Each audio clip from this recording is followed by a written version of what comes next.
Okay, so I'd like to talk about sizing of your movie. So if you've obtained a DVD copy and made that digital, you will probably have something similar to this. So I highlighted my movie file and hit Control or Command I to bring up the information. And you can see the dimensions here are 853 by 362. This is around the standard DVD quality. If you got your movie either direct as digital or from a Blu-ray copy, you will have a higher quality than this.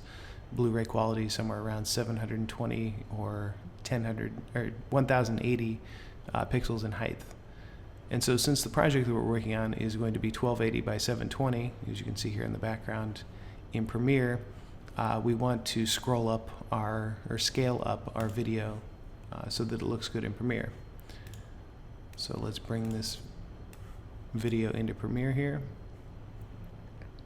and we'll drag it out on the timeline, keep existing settings. And so as you see, you have these black bars around your movie. We don't want that. We want the movie to go all the way to the edges. So if we were to export the video right now, you'd have this little tiny video with all this black around it on your screen.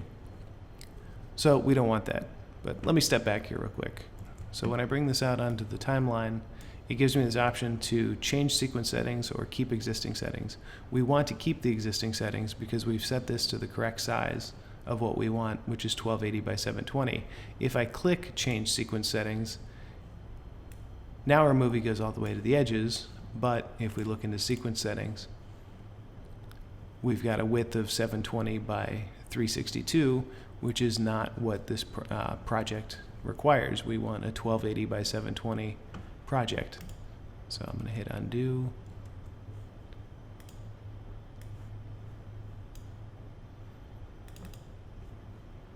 Go back to my original sequence. So delete out this other sequence it made.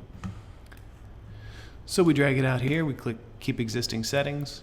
We see that our movie's too small. We select our movie in the timeline, and we go up to effect controls. Now if this isn't visible, say you're on a different tab, you can go to window, effect controls, and it'll bring it up. So with your video selected, click on motion, and you get these handles here at the edges of your video.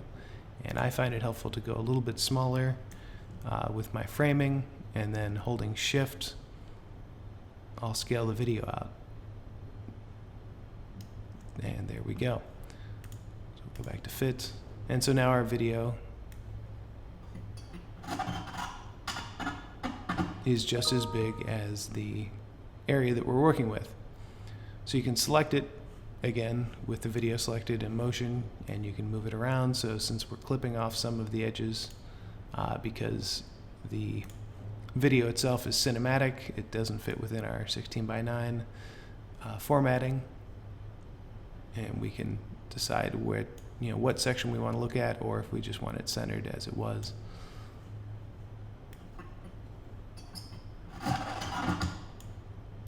And you'll notice that it's a little pixelated, which is to be expected when you're taking something smaller and scaling it up to be bigger. But for this project, this is acceptable. And when we export the movie out of Premiere, we will have, I think the quality will be good enough for what we're doing here. Okay, so now we can take a look at our test render here in QuickTime.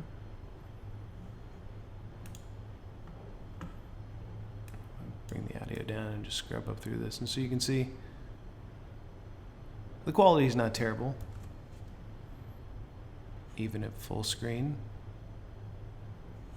We've got a little bit of artifacting, a little bit of pixelation. It's a little soft, but for the sake of this project, I think that this will work to how we want it to work. All right, thanks.